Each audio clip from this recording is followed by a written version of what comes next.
Chapter 7 The Railway. What helped the Cairns folk carry on was the hope that springs eternal, the fact that after all they did have an inlet that could be developed into a real harbor, and now they were learning that between coast and range was a belt of wonderful land and cedar in plenty, pine and beech and walnut too. For pathfinders by land and sea had been creeping up northward from Bowen and Cardwell, urged by hunger for new sugar lands and cedar, and now they were finding a wonderland all along that coastal strip between range and sea, along the Johnstone good land and plenty, and at Moorland sugarlands and timber, dense scrubs destined to rapidly grow into the famous sugar lands of Innisfail, along jungle rivers, the Russell and the Mulgrave, right north to Cairns Inlet, forests of magnificent timbers born of lands which surely would grow anything, even north of that so cockily thriving Port Douglas, a new river, named Mossman after one of the prospectors of Charter's Towers, was found also rich in timbers and lands, and now the Daintree, farther north still. There Mr. Peter Bott and Alexander walled off all chance of penetrating farther north to the Cooktown side. Cedars helped build Australian towns and cities. Far south in Brisbane, farther south in Sydney, was a hungry, ever-growing market. Grimly the citizens remaining in Cairns hung on. Their inlet, the one and only true inlet by sea, was in the very center of this coastal land, and also those lands up over the range. Surely a wheel track would be found somewhere up over that barrier. In time, surely this fine, strategic outlet to the sea and southern markets must make good. And then Jack and Newell found the Herberton field on the Wild River near Nigger Creek, and a few months later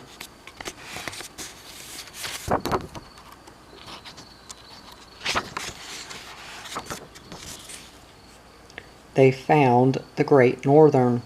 This actually was the dawn of three great mineral fields, Herberton, the Walsh, and Tinaroo. When Mick and I occasionally strayed into Herberton, we invariably made for Jack and Newell's store. Those two prospectors, now turned businessmen, were very much alive indeed. It was difficult to realize that when they and Joss and Brandon first rode here, the blacks were bad. Cairns was but a collection of huts, hanging on by the skin of its teeth to a swampy beach by the distant sea. Port Douglas northward was rapidly developing, all because a wheel track connected its seaway with the island. That successful wagon track to the Hodgkinson River goldfield. One sunny day in Herberton, we were lazing in Jack and Newell's hospitable store. "Only 20 years or so ago," said Mick, and a spear whizzed past Newell's head right where he's weighing that tin now, or very nearly so. And hark, here comes the Iron Horse, puffing into this well-established town of Herberton. Believe me, I often puffed myself during those long, hot summer days when I was helping lay the ribbons upon which our little train comes puffing over the ghostly trail of 1,000 horse teams, and bullocks and mules and donkeys. The donkeys were the ones who laid the rails, Fortunately, I was a driver, and it all happened before my whiskers blossomed into silver. Not too much silver at that, I said, grinning, but your mate, Jim, declares it's not through age alone that your whiskers have become somewhat tarnished and moth-eaten. My mate Jim, said Mick soberly, is one of the best in the world, even though his insinuations about my moral character are of the worst. I wish the schoolmaster could have heard that speech, Mick. He couldn't have bettered it himself. Ah, said Mick eagerly, and so I'm improving, lad. You think so? Sure, your next poem should be beyond reproach. I'm working on it, working hard, he said earnestly, when Jim isn't noticing, but the muse is shy as a maid, elusive as a will-o'-the-wisp. Alas, the creative effort is difficult, very difficult, he sighed. Shall we seek inspiration, I suggested. We can afford just one or two. Rising from his jam case seat with alacrity, he quoted as we strolled out the store, or leave a kiss but in the cup, and I'll not ask for wine. Maybe, I grinned, but you'd better not offer to pay for it with stamps. This witty remark was passed because of a somewhat unfavorably known character nicknamed Billy the Hum. He had slunk, bleary-eyed, into the bar of Bradshaw's Hotel. I'm dying for a drink, he croaked. Will you give me a long beer for 6 stamps, Mr. Bradshaw? Oh, all right, agreed the publican distastefully. Then clear out before someone sees you and feels ill. He handed over the beer, which Billy quaffed as if badly needing it. Putting down the glass with a long-drawn sigh, he gaped at the expectant publican. Then he solemnly proceeded to stamp on the floor with his heel, calling 1, 2, 3, 4, 5. By then the publican was leaping over the bar, but Billy had already reached the door. But such futilities inevitably happen in the wake of big things. Jack and Newell's original discovery caused a rush to the wild river. The remarkable 10 returns of which made Herberton the first town on the tableland. Immediately, of course, transport and a port became the burning question, and Cairns bucked up again, for this rich tin discovery was located really at her very back door. Yet again, over a length of 30 miles, men tackled that wall of the range. Stubbornly, yet again it defied wheel transport down to the inlet, defied every effort of some good men indeed. Meanwhile, from up on the tableland, pushing through jungle and forest southward, John Atherton found the gorge of the Mulgrave River, and this gave James Robson a possible clue. He cut his way along the side of the gorge, eventually succeeded in blazing a pack track from Herberton, then came down along the Mulgrave to the flat coastal land. Then he turned north and blazed the track right to near the foot of the falls, to the delight of Cairns. Unfortunately, this too proved impossible for wheel traffic, though soon the Herberton packers had hacked a track up along the side of the gorge. It was so precipitous that it provided only one-way foothold, horses and mules struggling to retain a footing. In the most dangerous places, again and again, laden horses and mules were lost. One fatal slip, and the frantic animal went hurtling to crash on the water-drenched rocks below. It was on tracks such as this that the first children from Cairns climbed the range on their great adventure to the tin Eldorado at Herberton, securely packed in boxes, one to each side of the most sure-footed horses and mules.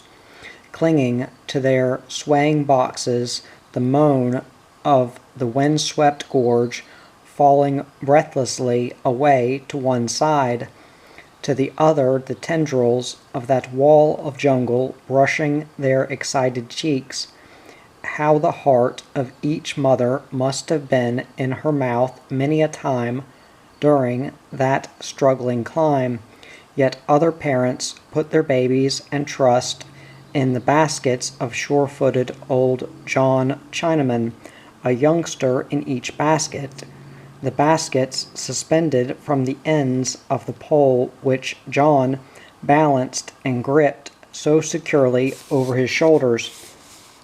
And then Christy Palmerston walked out northeastward from the prospering tin field and found a somewhat roundabout track, which with McLean and Mullins he connected to that busy wagon road from Port Douglas to the Hodgkinson goldfield, and thus the longed-for wheel traffic could come to Herberton, not from Cairns but from that lucky Port Douglas again. The track edged round the flank of that mountain wall, bringing to Port Douglas greatly increased trade and disappointment indeed to struggling Cairns. The much shorter, dangerously rough tracks still continued to be used by the pack teams, but of course it was the wheel and Port Douglas that got the trade, which is a simple illustration of what the humble, so soon forgotten pathfinder by foot or horse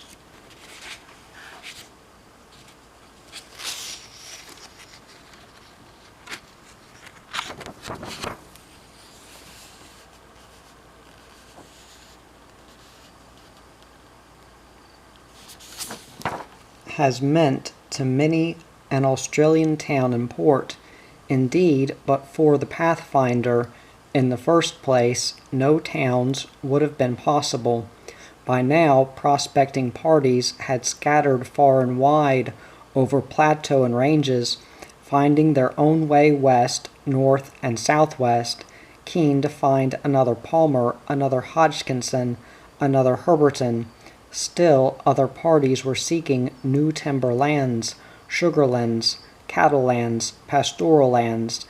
Nothing could now stop the wonders of the hinterland becoming known and used for the advancement of man.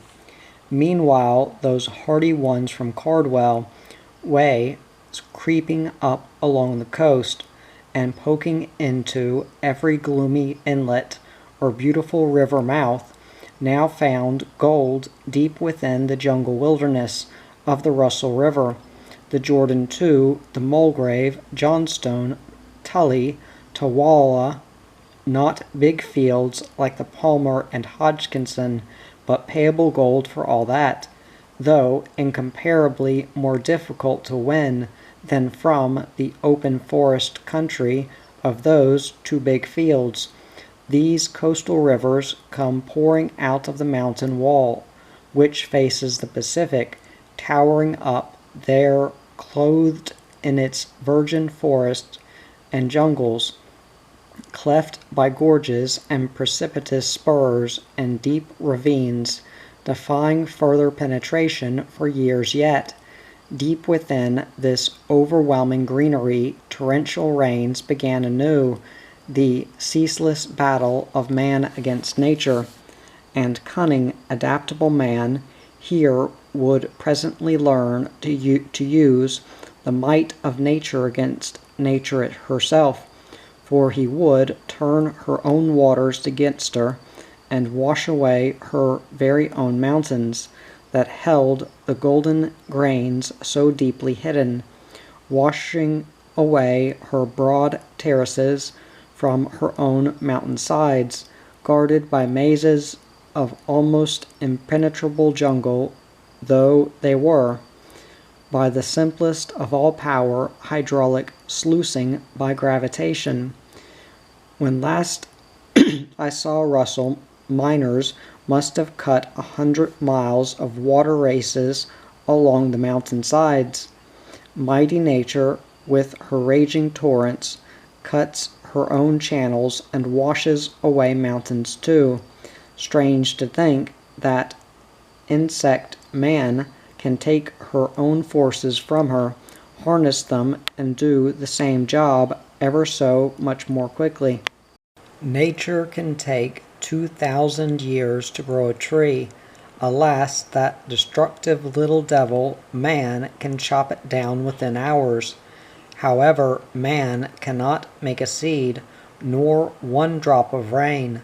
For these coastal adventurers, seeking gold or timber or new sugar lands, the only communication with the south was by the occasional cutter or lugger creeping up the coast and poking in anywhere, seeking both adventure and loading wherever it might offer.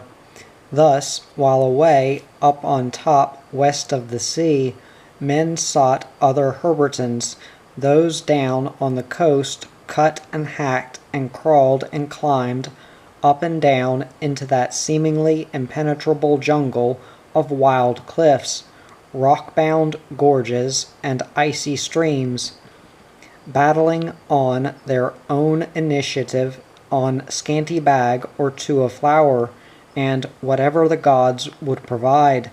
In these days we would first raise impressive capital and fit out a big expedition with all modern conveniences. Meanwhile, away back up on the plateau, Bob Watson, Connelly, and Daughtry rode out from Herberton and almost immediately found rich mineral, which quickly developed into the lively township of Watsonville. Jim Mulligan found Queensland's first silver mine deep in the scrub-clad depths of Silver Valley. Then Mount Albion was found, and the silver town of Montalbion sprang up like magic, fed by rich silver from the mountainside. Alas, a short life, though a merry one. Away southeast, among a sea of sun-baked hills, the Stannery Hills field was found. Its name means Hills of Tin.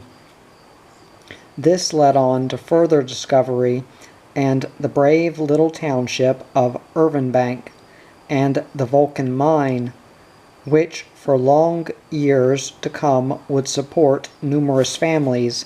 In no small measure this was due to the tireless energy and far-seeing enterprise of a certain John Moffat, and a place now called Innisfail, carved from scrub and forest near lovely little Moorland Harbour, was busily advancing on a career which was to launch it into one of the most prosperous sugarcane districts in the world. And still Cairns was seeking a wheel track. Port Douglas was thriving mightily, gaining wealth and constantly increasing population, all because of the wheel.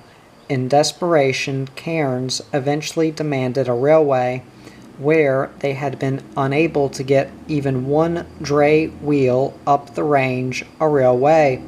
It was going to be a long and bitter fight, but once having given voice to the idea, those citizens of Cairns kept on, and kept on keeping on. They had to, for loud indeed in the land became the cry, a railway. 3 lusty young voices, Cairns, Port Douglas, Moorland, for immediately Port Douglas formed a committee to insist that they had the one and only practical route, but so did the Moorland Harbour people, energetically pressing their claims from south down the coast. Vigorously, each little settlement declared that only through its back country could a railway be built, emphasizing also that it possessed the one and only port capable of tapping the wealth of that hinterland. Cairns fought stubbornly, almost bitterly, against this embarrassing, very energetic competition.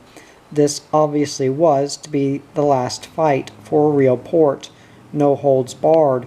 It seemed but a dream, an engineering fantasy, to get a railway up that mountain wall. Mind you, in those days, 'twas but yesterday, they only had brains and enterprise and brawn, dogged persistence, horse and tip dray, picks and shovels and wheelbarrow, Spalding, hammer and drill, gunpowder, and a very carefully shepherded supply of gelignite to work with, motorized mechanics, let alone bulldozers and such like gadgets, were as yet not even a dream in men's minds. For 40 miles along the face of the range, men, and good men, too, searched in vain for a shorter, more suitable route than the Port Douglas wagon track. In vain. That barrier behind Cairns beat even Christy Palmerston, in so far as finding a track for wheels was concerned. He suggested, though, that it might be just possible to hew a railway line up along the side of the barren gorge. There would be many difficulties. Numerous tunnels must be blasted through rocky spurs, but he believed it might be done.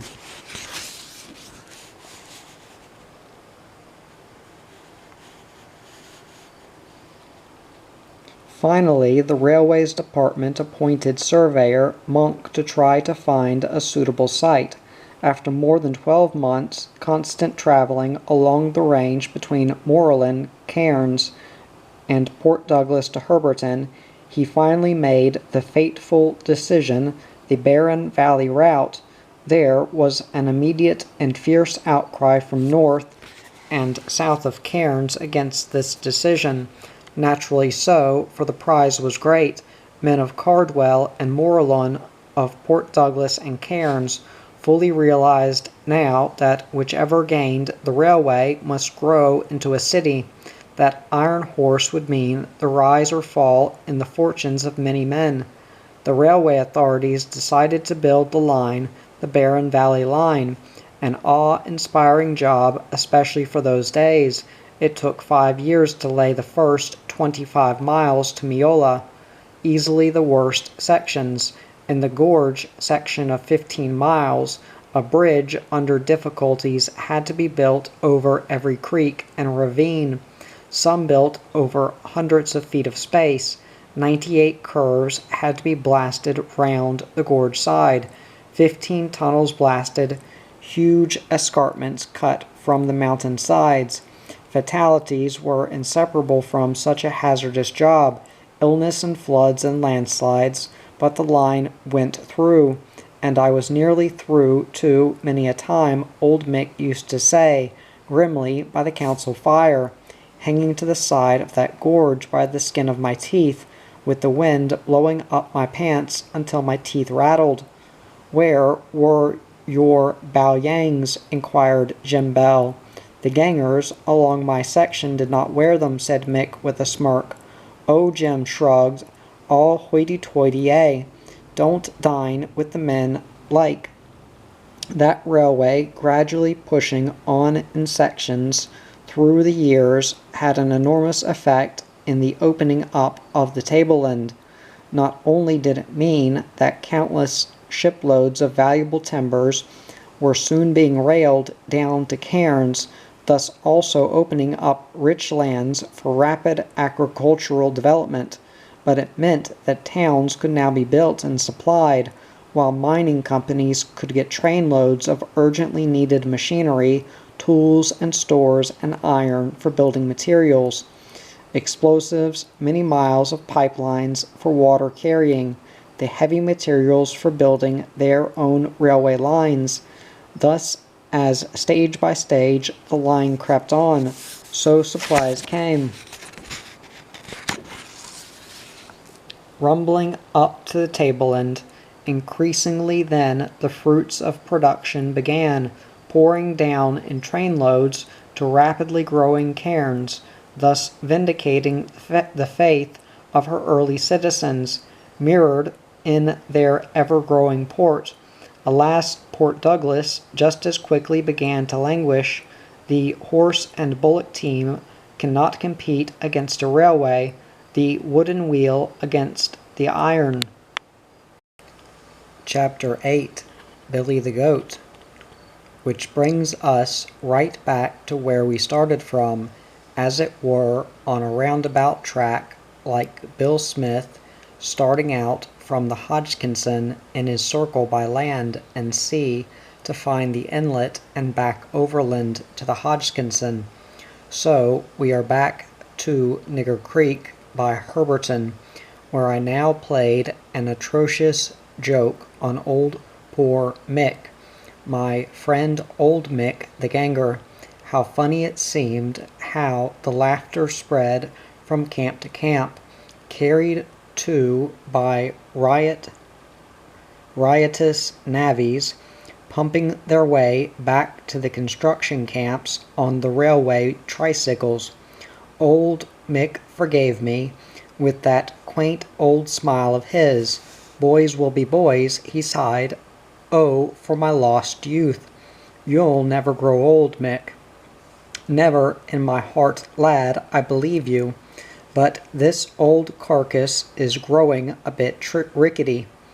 The angle irons are not so staunch. The fish plates are working loose.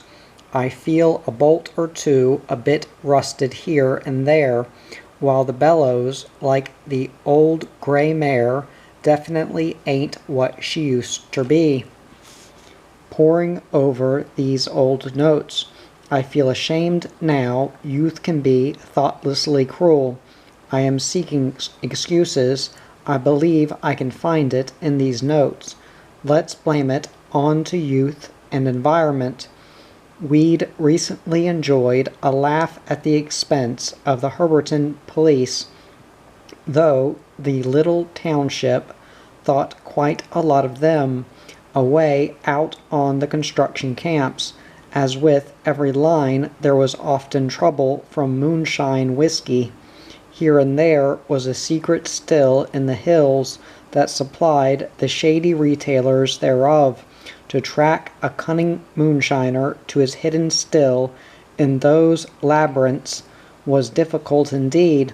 Besides, his cockatoos always seemed to keep him just one jump ahead. However, up along our line early one sultry afternoon, a crowd of navvies, doubtless fed up with toil, were enthusiastically sampling a newly arrived supply of moonshine at a camp shanty. Of course, the stuff was poison. Within an hour, a lusty uproar was bellowing out from the secluded shanty. Deep within the timber, along a bush track, just at hearing distance, a heavily loaded buggy was waiting, men listening, even the powerful horses prick-eared, expert driver at the ribbons. An order, and the driver's foot was off the brakes as the horses plunged forward to gee up, and the crack, crack, crack of the whiplash. A dust cloud swirling out behind them, they came at a mad gallop, as if certain to crash straight in through the flimsy shanty. With a screech of brakes and horses straining back on haunches, they slewed at the shanty door, men leaping down from the buggy with the brakes still screeching, and as one solid body hurling themselves straight at the door. In that rip-roaring crash, that instant of stunned silence, the shanty keeper found himself in the hands of the police. The sergeant was justly pleased. It had been a craftily planned, well carried out little raid, and there was still ample evidence left in the shape of unopened bottles to convict a cunning notorious shanty keeper. The sergeant dispatched the evidence in the buggy in charge of 2 policemen to Herberton. He saw them safely start out, then briskly set about his duties in cleaning up with his remaining police. Well, that long, dusty road leading toward Herberton, it was oppressively hot, and the fine dust does penetrate down into a man's throat. The 2 constables wiped moist brows as the sweat-caked horses jogged along, now and then vigorously blowing the dust from reddened nostrils. In sympathy, the police coughed too, rubbing sweaty brow with limp hand. Of course, it was the subdued clink-clink-clinking of that evidence that really worked the trick, a suggestive imp in every tinkle. It really was hot, each long mile growing hotter, dustier, yet more thirsty to the tinkling of those bottles.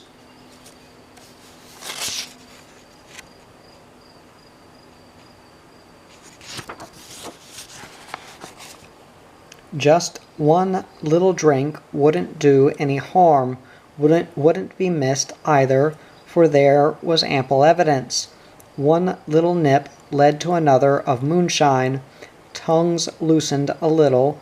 The 2 police amiably discussed the raid as they jogged along, grew enthusiastic at its success, chuckled at that cunning old shanty keeper's discomfiture. They pulled up, enjoyed a decent nip to the success of the raid. A little farther on, they shouted a nip to the sarge. Tough old bloke, a bit snorty on discipline, but not a bad old bird at heart, completely forgetting that these occasional nips were of moonshine, the vicious brews of which are deadly as nightshade. They toasted the good old sarge in yet another nip. When the sarge was riding back to Herberton that evening, he found the capsized buggy halfway down a cutting. The horses had broken loose, but still in harness, were grazing contentedly nearby. The first thing the agonized sergeant noticed was that the evidence had not been as lucky as the horses. Bottles strewn across the road, bottles broken in the capsize. That precious evidence had flown back to thirsty earth. Praying he would find them with broken necks to save himself a job, the sarge glared around for his police. But they lay not there, sprawled out with twisted necks. The sergeant's gaze alighted on the blackness of a heavily branched tree just across the road. On a sultry afternoon, there would have been enticing shade under there. Knowing what he would find, the sergeant strode purposefully across the road, foot itching in the heavy boot of his. Yet there they were, snoring peacefully as babes, dead to the world, each with an empty bottle clasped lovingly in hand. Well, that little incident appealed to the miners' and navvies' sense of humor, appealed to Garnet and me too, I'm ashamed to admit. And now I'll have to admit about poor old Mick too. It happened one lively Saturday. During the afternoon, Garnet and I watched an impromptu shooting match out the back of the new pub under the trees. Things would not get really willing until later on at night. Just now the boys were only playing. Several were holding up matchboxes between their fingers, while riflemen at 30 paces were knocking the boxes away. There wasn't one miss. Otherwise, there would have been a finger or hand blown off. In a few hours' time, neither the trigger fingers nor the hands would be so steady. And it was this day, or rather night, that I played my joke, of course. It was sight of that old devil of a billy goat that did it, just as it was the tinkle of the bottles that had brought dire disgrace to the constables in charge of the Sarge's evidence.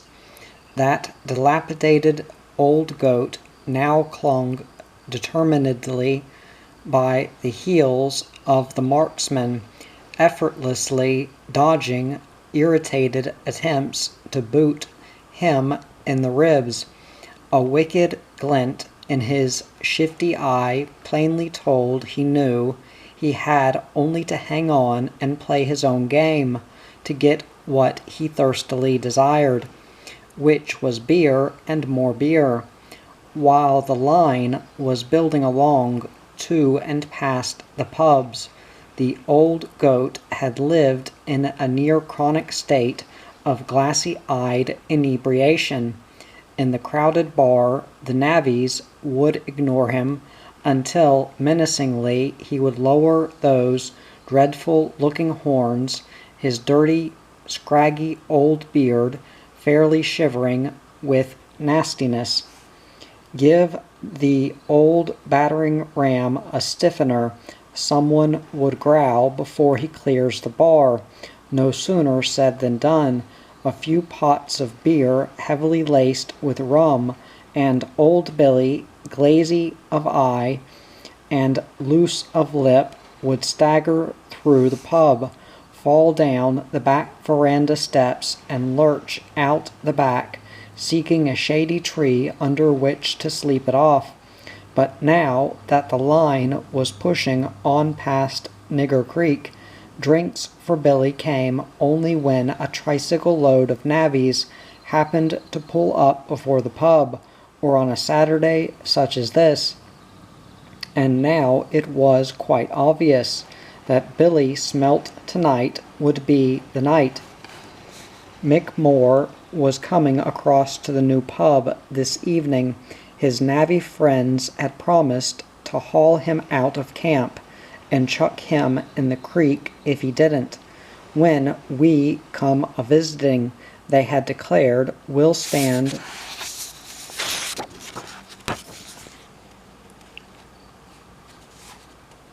no airs from a haughty old splay-toed ganger just because he's now an aristocratic tin-scratcher. They had threatened Mick with much more dire penalties should he not turn up to join in their hospitality, and Mick knew full well that when they had a few aboard, they would delight to keep their promise. Mick seldom indulged.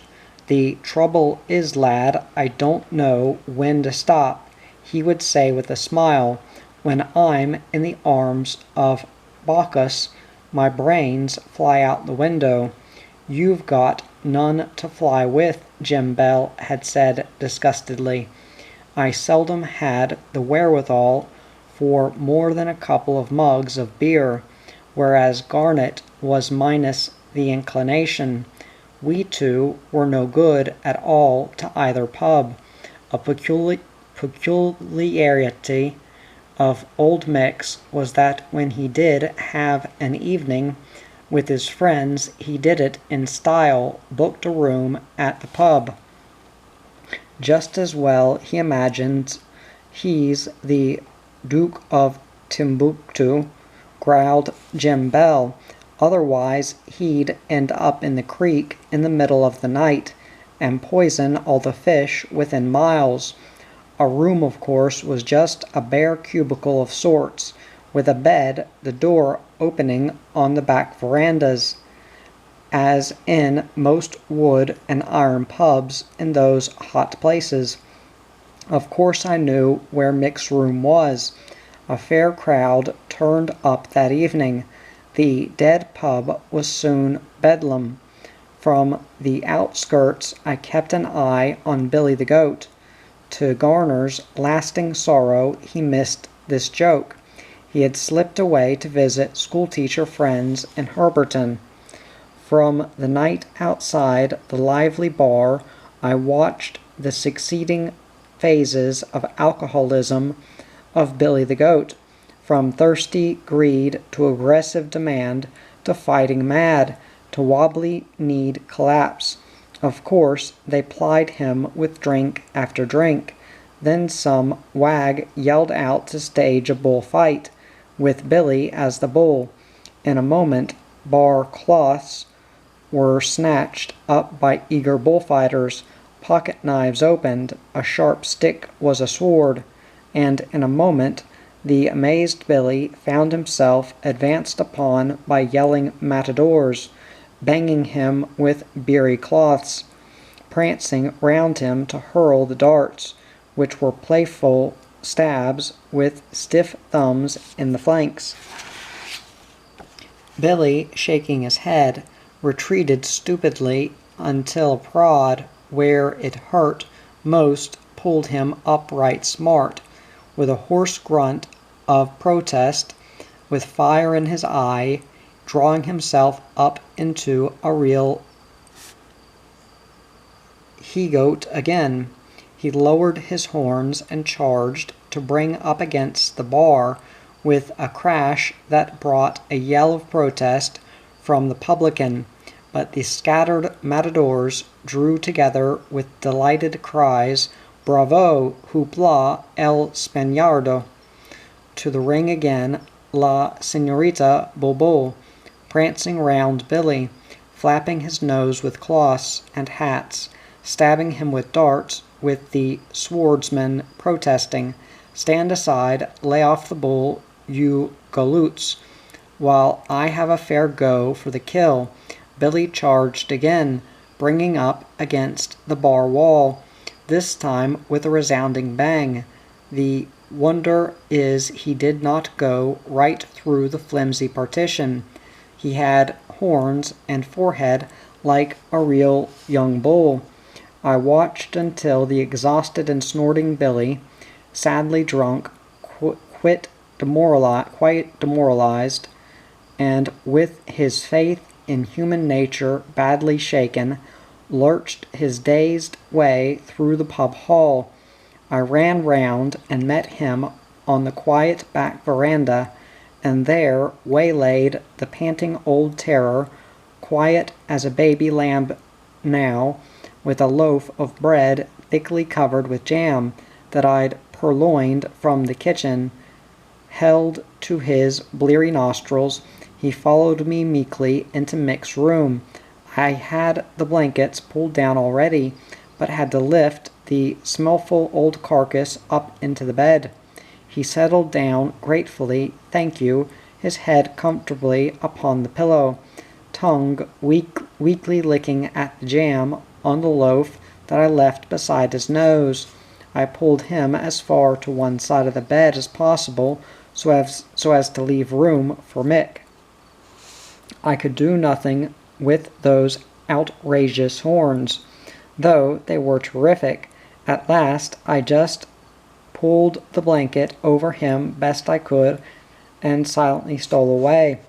I was delighted. I had not foreseen that a goat that had imbibed so amply and so indiscriminately would sleep the sleep of Bacchus, just as a two-legged goat would. Billy the goat certainly would not wake up until, about midnight, I heard Mick come singing some poetry or other through the pub from the bar. Easy to tell that Mick had had it, too. Instinctively he made for his room, found it,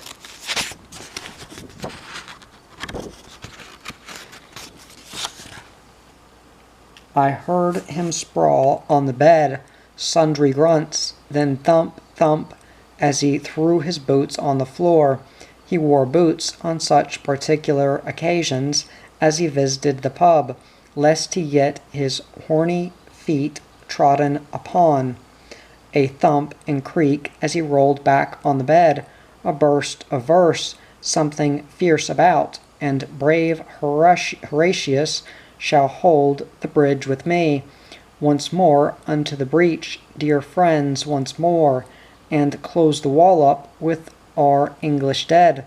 Advance thee, halberdiers, in the merry month of May, we'll play upon the hay. A cavernous yawn, a sort of shuffle, protesting groans and snores. Mick was sound asleep in the arms of Bacchus. The joke seemed to have misfired. Regretfully, I stole away to camp, wondering if maybe Mick would smother the goat, or the goat smother Mick. In the haze of the awakening, so far as I could ever make out, what happened next morning was this. Mick awoke to find two big green eyes staring lovingly down into his, a long, scraggly-haired beard tickling his chin and lips, and crowning all a tremendous pair of curved, crinkled, scaly, weather-beaten horns, with a smell of fowl-yard and cow-yard all mixed up together. Mick's ghastly yell startled Billy, who jabbed him under the chin with a horn while struggling on his belly to get a foothold away from all that all-enveloping blanket. To Mick's roars, Billy struggled yet more frantically, and both went rolling to the floor from opposite sides of the bed. With the blanket entangled over his horns, Billy charged straight into the wall with a crash that spilled the publican from his bed and brought all other sleepers bolt upright from sleep. Mick leapt up, yelling blue murder, as the goat bolted through the door to tumble headlong down the back steps. When the crowd came hurrying along, Mick was yelling like a demented one, prancing round and waving arms, and howling to fight any man who said he had not been wrestling with the devil.